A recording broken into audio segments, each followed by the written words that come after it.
panorama es complicado porque el ritmo de ejecución ha bajado considerablemente en términos de APPs sobre todo los últimos 5 años. Antes se adjudicaba más o menos en promedio 2.500, 3.000 millones de dólares al año en adjudicaciones, y los últimos años se ha bajado un promedio menor a 300 millones, con lo cual claramente es una bajada de más de 80% del monto de adjudicación de proyectos. En el número de proyectos es igual, antes se adjudicaban 4 o 5, los últimos años se adjudica 1 o 2 proyectos. Entonces, eso refleja una crisis que no es de ahorita, que viene desde el año 2015 más o menos, y que amerita cambios en el proceso, ¿no? Porque debería el Perú, según un documento del Banco Mundial, debería estar adjudicando entre 5 y 6 proyectos al año, y al adjudicar uno, estamos perdiendo un montón de oportunidades de inversión, ¿no?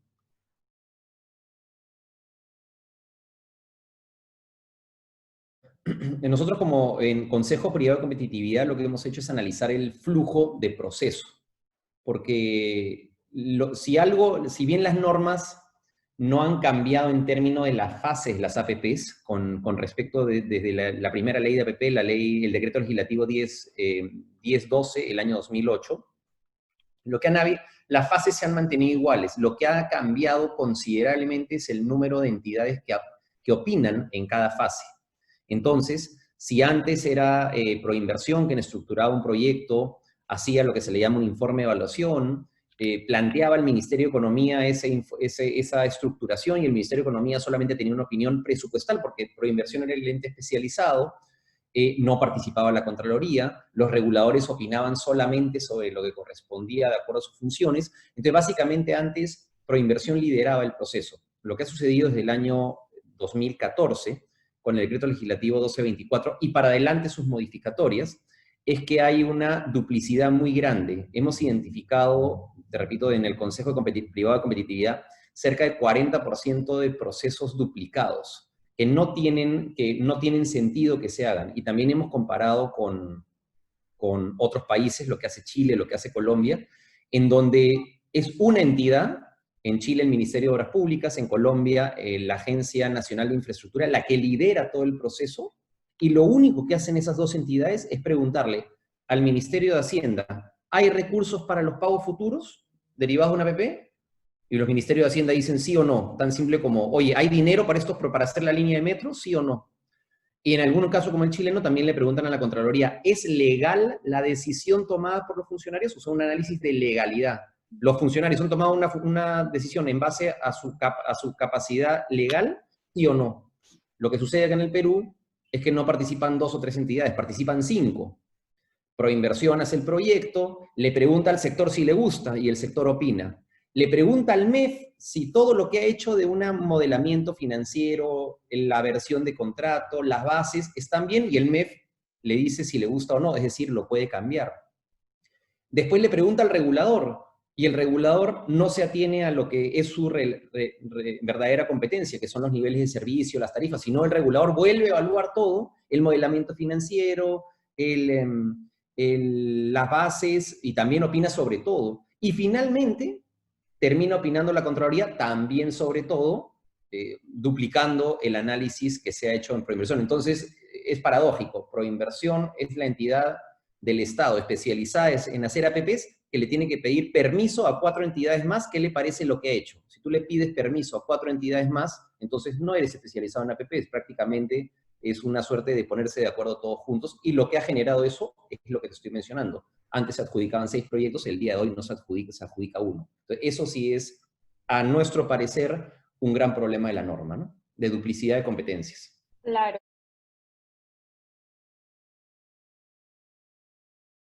Nuestra posición es que, claro que tiene sentido un proinversión, pero un proinversión empoderado que tome decisiones, y en las cuales le pregunte a los demás lo que es su competencia. Es indudable que le tienes que preguntar al Ministerio de Economía si hay capacidad de pago para las APPs, porque Proinversión, que está especializada en APPs, puede querer hacer, te doy un ejemplo, 2 líneas de metro al mismo tiempo. Pero para hacer las 2 líneas de metro al mismo tiempo, el Estado peruano tendría que comprometerse 400 millones de dólares en pago al año. La pregunta es, MTC, ¿tienes 400 millones de dólares para pagar? ¿Sí o no? Es una pregunta de cajero. Esa pregunta no la puede responder Proinversión, la Claro. tiene que responder el MEF. que es la hacienda pública. ¿Hay capacidad del Estado peruano para pagar las dos líneas del metro al mismo tiempo? No. Entonces hacemos una y después la otra. Sí, maravilloso. Pero eso es una capacidad presupuestal, no es un análisis financiero del proyecto.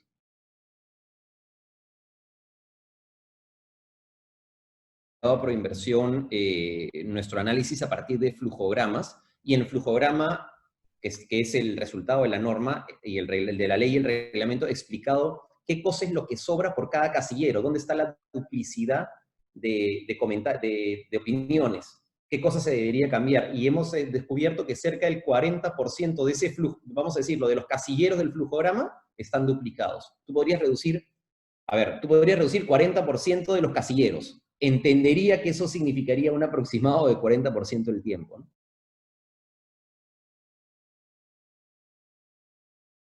Inversión, si bien es cierto, Proinversión no hace el seguimiento de la ejecución del proyecto, porque acuérdate que quien firma es el Estado peruano a través del sector correspondiente. Quien firma la carretera es el Ministerio de Transporte, quien firma el proyecto de energía es el Ministerio de Energía y Minas. Proinversión, vamos a decirlo, vende el producto y después se lo entrega a lo que se llama el concedente, que es la entidad del Estado responsable. Sin embargo, si Proinversión hizo los contratos, yo creo que tiene una responsabilidad el día de hoy, sobre todo ahora el día de hoy por el tema de la reactivación, de identificar cómo puedes acelerar dentro de los contratos, por ejemplo, los compromisos de inversión. Te pongo un ejemplo.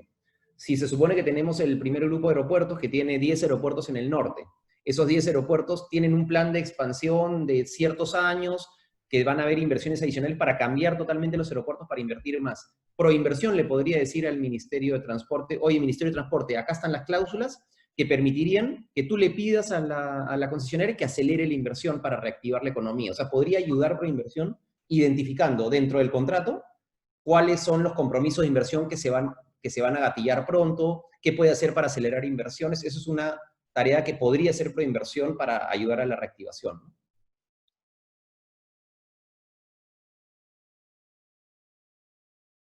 Lo que pasa es que lo que estado analizando, por ejemplo, ahora justamente que está de moda lo que ha pasado con el Metropolitano y los subsidios. Los contratos establecen mecanismos para reequilibrar, se le llama el reequilibrio económico-financiero.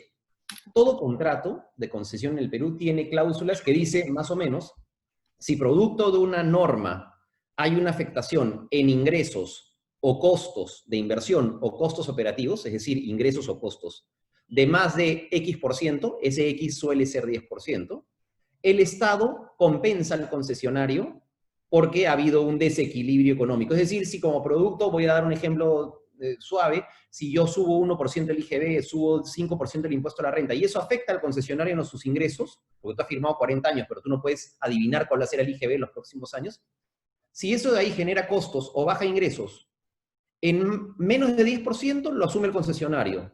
Es parte de su riesgo, así que eso, digamos, lo debería incorporar y asumir el concesionario. Si supera el 10%, el Estado está obligado a reequilibrar el contrato. En el caso de la pandemia, es clarísimo que la orden de inamovilidad tiene una afectación directa sobre los ingresos. No permites aterrizar aviones, no permites que pasen los carros, o sea, si solamente el toque de queda de por sí es una ley que afecta directamente los ingresos, porque no hay pues demanda. Y claramente en todos los contratos se ha roto el 10%, llevamos 3 meses, entonces 10%, eso es mucho más que 10% en un año, o sea, claramente el impacto es más de... Entonces, todos los contratos tienen esa cláusula. La pregunta es, si todos los contratos tienen esa cláusula, es simplemente una decisión entre las partes de decir, señores, hay que saber cuánto es la afectación, cuántos carros no han pasado, cuántos aviones no han aterrizado, hay que ver tu demanda anterior, tu demanda actual, ver esa diferencia y decir, ok, eso te lo compenso, porque el Estado debería compensar esas cosas. Entonces, el marco del día de hoy lo permite. Otra cosa es que los funcionarios no toman la decisión, porque Exacto. tienen temor, porque cómo el Estado va a pagar, porque va a venir la Contraloría y le va a decir que no, bueno, eso es otra historia. Pero el marco contractual, tú que eres abogada vas a entenderlo claramente, si el contrato dice que yo Estado te reequilibro, ¿por qué no aplicar eso? O sea, es clarísimo. Exacto.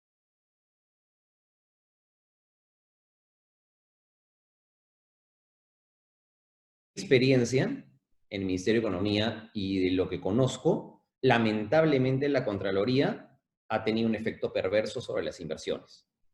¿Por qué digo esto? Porque la Contraloría lamentablemente opina de todo. Y si las dos personas discrepan, o mejor dicho, si el de Contraloría considera que el criterio técnico no es el mismo que él tomaría, automáticamente la Contraloría se le dice, hace un hallazgo y ese hallazgo se traduce después muchas veces en una denuncia contra el funcionario público. Claro. Pero imagínate la figura, un contrato de concesión que implica modelamiento financiero, que implica tasas de interés, costos de oportunidad, esquemas financieros. El problema es que si la Contraloría revisa y algo de esas 100 variables no le gusta, automáticamente se convierte en estos hallazgos y, como te digo, ¿qué ha generado en que los funcionarios públicos no tomen decisiones? Porque te dicen, con justa razón, perdóname, pero yo ¿por qué voy a tomar una decisión? ¿Por qué voy a firmar una adenda? ¿Por qué voy a firmar un contrato si finalmente la Contraloría va a pensar que yo hice algo malo solo por tener criterio técnico y eso automáticamente me va a generar un problema? Lamentablemente el rol de la Contraloría ha sido muy malo. Entonces, si tú me preguntas que el control concurrente lo soluciona, mira, de lo que hemos visto, hemos hecho un análisis de informes previos. Y en los informes previos, el 87% de los comentarios de la Contraloría dentro de los informes, es decir, hemos listado todo lo que contiene un informe de la Contraloría, el 87% de sus comentarios son comentarios que no les debería corresponder. Acerca de la ingeniería del proyecto, me preguntarás qué tiene que ver un contralor con ingeniería. Bueno, pues porque te piden el expediente técnico y revisan los costos del proyecto, modelamiento financiero, tasas de interés, cláusulas contractuales, hasta no les gustan los esquemas de pago que hace el Estado. Esquema de pago que el Estado hace 20 años. Si a la Contraloría no le gusta, identifica un riesgo. Ese problema está generando inacción de los funcionarios públicos. ¿Cómo se soluciona? La norma ya lo dice. La norma dice claramente, la Contraloría vela por la capacidad del Estado para cumplir sus compromisos. Eso en castellano significa si el Estado va a poder pagar, lo mismo que hace el Ministerio, lo que hace la parte hacendaria del Ministerio de Economía. ¿El Estado tiene o no tiene capacidad de pago de sus compromisos? Eso es lo que debería hacer. Para la Contraloría, velar por la capacidad de pago significa velar hasta porque el expediente técnico sea como ellos quieren. Eso me parece un error. Entonces, ya la ley dice claramente, la ley de APPs, que no se puede dar responsabilidad a un funcionario por haber tomado una decisión técnica discrecional que es propia de un análisis financiero, porque eso se trata de un análisis financiero. Pero lamentablemente eso no se hace en la realidad. Entonces, ¿qué solución hay? Quizás acotar más no acotarse, pero detallar qué es lo que puede opinar la Contraloría, pero eso lamentablemente no veo que sea posible en las condiciones actuales. Exactamente lo mismo a los reguladores. Nuevamente, si a Proinversión, que es el órgano especializado, y contrata a una persona especializada en finanzas, hay 5 personas más que le enmiendan la plana, entonces la pregunta es ¿para qué contratas a un especializado en finanzas?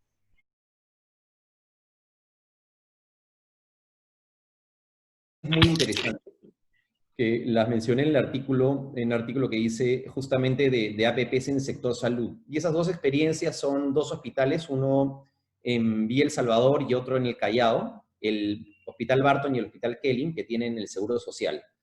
Son 2 experiencias de bata blanca, donde el privado se encarga de brindar el servicio de salud, esa es su responsabilidad, brindar el servicio de salud.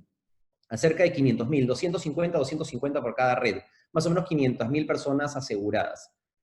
El nivel de atención es notablemente superior a cualquier otro hospital de salud, porque no vamos a comparar con MIMSS, a cualquier otro hospital de salud en Lima. Entonces, ¿y por qué es así? Porque tú le pagas a la empresa privada por brindar un servicio. Tú le pagas un per cápita por persona asegurada. ¿Y qué quiere decir eso? Que tú le estás pagando una cantidad de recursos al año por todas las personas de su red. ¿Qué cosa es lo que hace la empresa privada? Lo que hace la empresa privada es como va a recibir igual pago si la persona se enferma o no se enferma, va a emergencia o no va a emergencia. ¿Qué es lo que hace? Previene. Esa empresa hace vacunaciones masivas, sale a la calle a prevenir, porque le conviene mucho más que la gente no se enferme porque va a recibir un pago. Esa empresa, cuando la persona llega, no lo pasa por emergencia. Esa persona llega y dice, perfecto, tu caso se atiende aquí rápidamente y atienden rápidamente. Lo que además está sobre la base de indicadores de salud, indicadores de nivel de demoras en atender una cita, nivel de satisfacción de los clientes que han sido atendidos, el nivel de satisfacción ronda cerca del 80-90%, versus un 40% de un hospital regular del Estado de salud. Entonces, es un concepto totalmente distinto brindar servicios de salud. Tú le pagas porque él te brinda un servicio de salud, y si lo brinda mal, no le pagas. Eso es lo que se ha hecho básicamente. Entonces, la verdad que es una experiencia buena. El día de hoy, Salud está por adjudicar 2 proyectos más, uno en Chimbote y uno en Piura, 2 hospitales nuevamente, pero yo creo que esto se debería replicar mucho más. No deberían ser 2, deberían ser 10 a nivel nacional, más aún con la situación en la que estamos. ¿Qué mejor que pagarle un per cápita, repito, a un consorcio privado, pero que te prevenga, que vaya y salga, porque finalmente a esa entidad le conviene que la gente esté sana, no le conviene que la gente se enferme, porque una persona enferma cuesta mucho más, le conviene que la gente esté sana. Por tanto, es otro enfoque totalmente distinto de tratar la salud, ¿no?